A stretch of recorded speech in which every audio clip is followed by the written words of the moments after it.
Kembali di ngobrol bareng Gus Miftah Los Rarewel. Masih bersama Syekh Ali Jabir. Yang tadi bisi-bisi sama saya besok mau murojaah Pancasila katanya. Syekh, saya punya mystery box ini Syekh, yang saya harus lihat ini kayaknya. Ini kerjaan Miranti ini. Kita lihat Syekh. Afan Syekh, mohon bisa dibuka kira-kira ada apakah dengan mystery box kali ini? Masya Allah. Masya Allah. Ada handphone. Ada handphone. Apaan Syekh? Punya cerita apa tentang handphone ini Syekh? Kalau bagi saya pribadi ya, handphone ini musibah akhir zaman. Musibah akhir zaman. Handphone musibah akhir zaman kata saya ini. Kenapa Syekh? Bagi pribadi saya, mungkin bagi orang lain banyak bisa menjadikan manfaat karena membuat saya banyak terhambat dan terhalang dengan murajaah Al-Quran. Awal-awalnya saya lebih banyak memegang Quran untuk membaca, gara-gara adanya HP, apalagi sosial media, apalagi orang-orang bukan hanya tercukupi dengan WhatsApp atau WA atau Instagram, tapi ada TikTok, ada ini, ada itu, terlalu banyak pokoknya. Katanya 2 tahun nggak pegang HP, kenapa Syekh? Sebenarnya pertama menghindari perasaan cemburu istri. Aduh, yang pertama menghindari perasaan cemburu dari istri.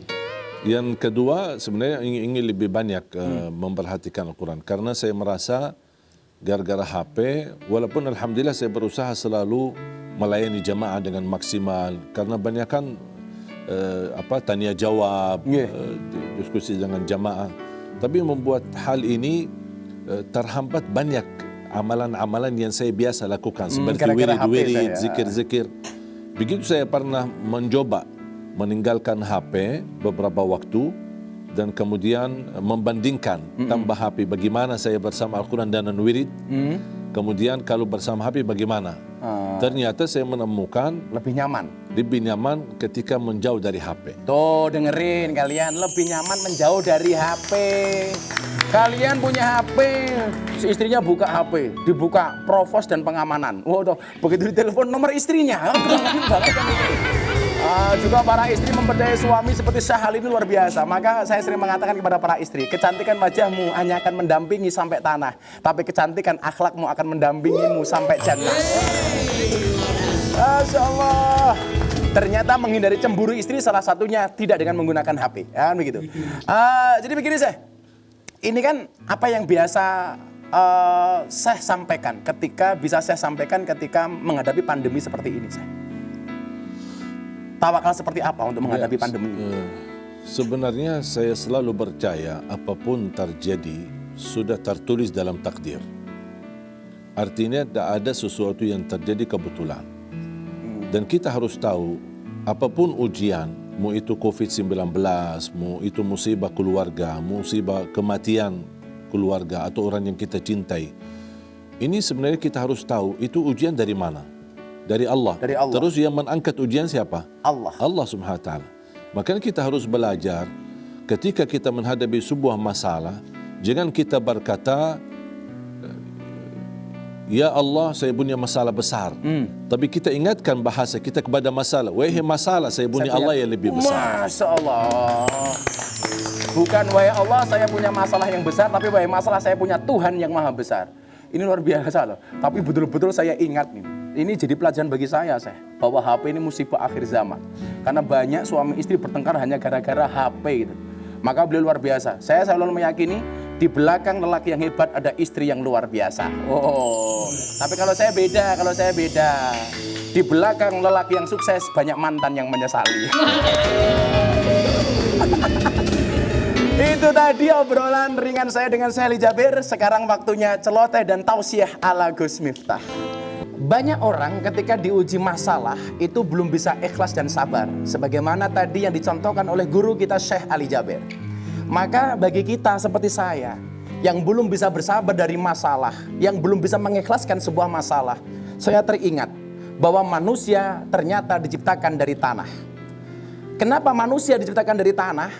Tanah itu bahasa Arabnya ardun, yang asal katanya sama dengan ridho. Artinya apa? Kenapa manusia diciptakan dari tanah? Supaya dia belajar filosofi tanah. Tanah itu mengalah. Tanah itu banyak mengalah. Dia diinjak tidak berontak, dikencingi tidak emosi. Tapi kalian tahu? Semakin lama tanah itu didiamkan, harganya semakin mahal. Tanah. Sebagai manusia yang berpikir, tentunya kita bisa mengambil pelajaran dari sifat tanah ini. Orang diciptakan dari tanah supaya banyak mengalah, supaya banyak ridhonya. Sebagaimana tadi yang ditampilkan oleh guru kita Syekh Ali Jabir. Beliau tidak terprovokasi dengan apapun komentar para netizen. Maka saya contoh, Gus Miftah, kenapa Anda tidak marah ketika dikritik sama orang di komentar-komentar netizen? Jawaban saya sederhana. Kenapa saya tidak marah? Karena komentarnya tidak pernah saya baca. Maka manusia yang mengalah derajatnya akan tinggi. Pertanyaannya begini, Gus, kalau memang manusia itu terbuat dari tanah, kenapa ada orang yang suka marah-marah, sukanya bertengkar? Apakah dia tidak terbuat dari tanah? Tetap orang yang suka marah, dia tetap terbuat dari tanah. Namun barangkali tanah kuburan. Kalau orang sombong, jelas tanah tinggi. Nah, kalau orang suka ibadah seperti Syekh Ali, jelas tanah suci. Kalau orang suka galau seperti kru ngobrol bareng Gus Miftah, jelas tanah longsor. Kalau seperti para istri suka belanja, dia terbuat dari apa? Jelas tanah abang. Maka hari ini kita belajar keikhlasan yang luar biasa dari guru besar kita Syekh Ali Jabir. Kita doakan beliau panjang umur. Maka sebagai quote of the day hari ini Gus Miftah sampaikan, jika kamu belum sukses, bersabarlah, berusahalah, berdirilah. Kenapa? Karena sesuatu yang besar biasanya berawal dari kecil. Kama qala Ma'erot. Ma'erot bilang seperti itu soalnya. Maka kawan-kawan, orang yang kuat itu adalah orang yang sabar dan ikhlas ketika ditimpa musibah. Mudah-mudahan kita semuanya oleh Allah Subhanahu wa taala dijadikan hamba-hamba yang sabar dan ikhlas. Subhanallah. Terima kasih Syekh Ali guru saya.